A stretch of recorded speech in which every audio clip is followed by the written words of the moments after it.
ನಮಸ್ತೆ, ನಿಖಿತಾ ಕಿಚನ್ಗೆ ಸ್ವಾಗತ. ನಾನಿವತ್ತು ಮಸಾಲ ಇಡ್ಲಿ ಮಾಡ್ತಾಯಿದ್ದೀನಿ.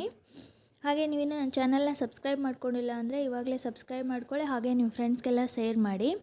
ಇದು ತುಂಬ ಚೆನ್ನಾಗಾಗುತ್ತೆ ಮಸಾಲೆ ಇಡ್ಲಿ. ಮಕ್ಕಳು ಕೂಡ ತುಂಬ ಇಷ್ಟಪಟ್ಟು ತಿಂತಾರೆ. ಒಂದ್ಸರಿ ಟ್ರೈ ಮಾಡಿ. ಇವಾಗ ಹೇಗೆ ಮಾಡೋದಂತ ನೋಡೋಣ.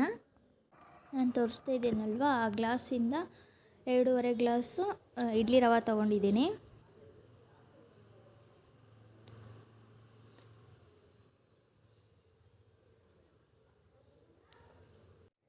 ಇವಾಗ ಅದಕ್ಕೆ ನೀರು ಹಾಕ್ಬಿಟ್ಟು ಚೆನ್ನಾಗಿ ಕಿವುಚಿ ತೊಳ್ಕೊಬೇಕು. ರವಾನ ಕ್ಲೀನಾಗಿ 2 ಸರಿ ತೊಳ್ಕೊಂಡು ಇಟ್ಕೊಂಡಿದ್ದೀನಿ ನೋಡಿ.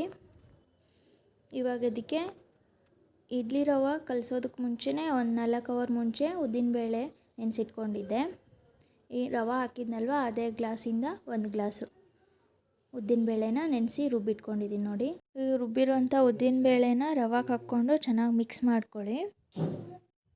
ಇವಾಗ ಚೆನ್ನಾಗಿ ಮಿಕ್ಸ್ ಆಗಿದೆ ನೋಡಿ. ಇವಾಗ ಒಂದು ಪ್ಲೇಟ್ ಮುಚ್ಚಿಬಿಟ್ಟು 1 ನೈಟ್ ಫುಲ್ಲು ಹಂಗೆ ಬಿಟ್ಬಿಡಿ. ನೀವು ಬೆಳಗ್ಗೆ ಇಡ್ಲಿ ಯಾವಾಗ ಮಾಡ್ತೀರೋ ಅದಕ್ಕಿಂತ 2 ಅವರ್ ಮುಂಚೆ ಉಪ್ಪು ಮತ್ತು ಸೋಡಾ ಪುಡಿ ಹಾಕ್ಬಿಟ್ಟು ಚೆನ್ನಾಗಿ ಮಿಕ್ಸ್ ಮಾಡ್ಕೊಳ್ಳಿ. ತೋರಿಸ್ತೀನಲ್ಲ, ಆ ಸ್ಪೂನಿಂದ 1.5 ಸ್ಪೂನ್ ಸೋಡಾ ಪುಡಿ ಹಾಕಿದ್ದೀನಿ. ಹಾಗೆ ರುಚಿಗೆ ತಕ್ಕಷ್ಟು ಉಪ್ಪು ಹಾಕ್ಕೋತಾ ಇದ್ದೀನಿ. ಉಪ್ಪು ಮತ್ತು ಸೋಡಾ ಪುಡಿ 2 ಹಾಕ್ಕೊಂಡು ಚೆನ್ನಾಗಿ ಮಿಕ್ಸ್ ಮಾಡಿ ಇಟ್ಬಿಡಿ.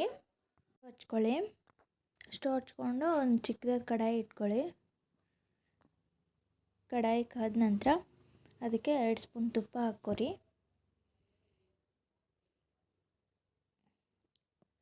ತುಪ್ಪ ಕಾದಿದೆ ನೋಡಿ.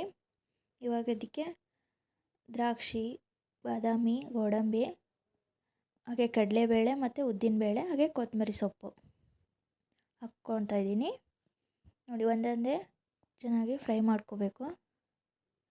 ಫಸ್ಟು ದ್ರಾಕ್ಷಿ ಹಾಕಿದ್ದೀನಿ ನೋಡಿ, ಫ್ರೈ ಆಗಿದೆ. ಇವಾಗ ಎತ್ತಿಟ್ಕೋತಾ ಇದ್ದೀನಿ. ಇವಾಗ ಇಡ್ಲಿದು ಹಿಟ್ಟಿರುತ್ತಲ್ವ, ಅದೇ ಪಾತ್ರೆಗೆ ಅದು ಹಾಕ್ಕೋತಾ ಇದ್ದೀನಿ ಫ್ರೈ ಮಾಡಿ. ಇವಾಗ ಬಾದಾಮಿ ಹಾಕ್ಕೊಂಡಿದ್ದೀನಿ, ಅದು ಫ್ರೈ ಆಗಿದೆ. ಅದು ಎತ್ತು ಹಾಕ್ಕೋತಾ ಇದ್ದೀನಿ. ಇವಾಗ ಗೋಡಂಬಿ, ಅದನ್ನು ಸಹ ಚೆನ್ನಾಗಿ ಫ್ರೈ ಮಾಡ್ಕೋತಾ ಇದ್ದೀನಿ. ಕಲರ್ ಚೇಂಜ್ ಆಗುತ್ತೆ, ಗೊತ್ತಾಗುತ್ತೆ ಇದು ಫ್ರೈ ಆಗಿರೋದು. ಗೋಡಂಬಿನೂ ಫ್ರೈ ಆಯಿತು. ಇವಾಗ ಉದ್ದಿನಬೇಳೆ ಮತ್ತು ಕಡಲೆಬೇಳೆ ಹಾಕ್ಕೊಂಡು ಫ್ರೈ ಮಾಡ್ಕೋತಾ ಇದ್ದೀನಿ.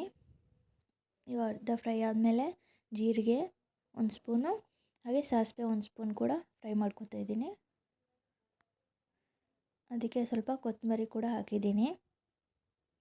ಹಾಕಿ ಚೆನ್ನಾಗಿ ಫ್ರೈ ಮಾಡ್ತಾ ಇದ್ದೀನಿ ನೋಡಿ. ಫ್ರೈ ಆಗಿದೆ. ಇವಾಗ ಎಲ್ಲನೂ ರವೆ ಹಿಟ್ಟಿಗೆ ಹಾಕ್ಕೋತಾ ಇದ್ದೀನಿ. ಇಡ್ಲಿ ಮಾಡ್ತಾಯಿರೋ ರವೆ ಹಿಟ್ಟಿಗೆ ಹಾಕ್ಕೋತಾ ಇದ್ದೀನಿ ನೋಡಿ.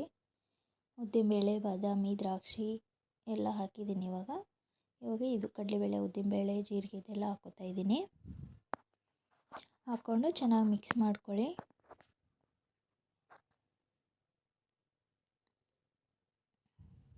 ನೋಡಿ, ರೆಡಿ ಆಗಿದೆ. ಇವಾಗ ಸ್ಟವ್ ಹಚ್ಕೊಳ್ಳಿ, ಇಡ್ಲಿ ಪಾತ್ರೆ ಇಟ್ಕೊಳ್ಳಿ.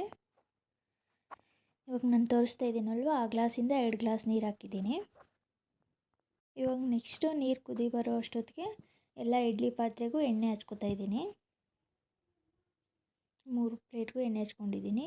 ಆಮೇಲೆ ಇವಾಗ ನೀರು ಇಟ್ಕೊಂಡಿದ್ದೀವಲ್ವ, ಅದು ಕುದ್ದು ಪಾತ್ರೆ ಎಲ್ಲ ಕಪ್ಪಾಗಿಬಿಡುತ್ತೆ. ನೀರು ಎಷ್ಟಿರುತ್ತೆ ಅಷ್ಟು.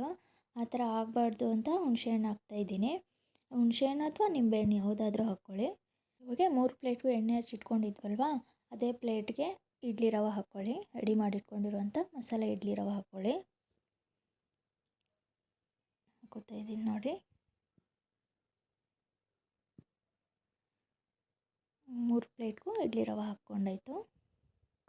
ನೀರು ಸಹ ಕುದೀತಾ ಇದೆ ನೋಡಿ, ಕುದಿ ಬಂದಿದೆ. ಇವಾಗ ರವೆ ಹಾಕ್ಕೊಂಡಿರುವಂಥ ಇಡ್ಲಿ ಪ್ಲೇಟ್ಗಳನ್ನ ಇಟ್ಕೊಳ್ಳಿ. ಇವಾಗ ಇಡ್ಲಿ ಪ್ಲೇಟ್ ಇಟ್ಟಾಯಿತು. ಇವಾಗ ಕ್ಲೋಸ್ ಮಾಡಿಬಿಡಿ. ಕ್ಲೋಸ್ ಮಾಡಿದ ಮೇಲೆ ಒಂದು 10 ನಿಮಿಷ ಮೀಡಿಯಮ್ ಫ್ಲೇಮಲ್ಲಿ ಬೇಯಿಸ್ಕೊಳ್ಳಿ.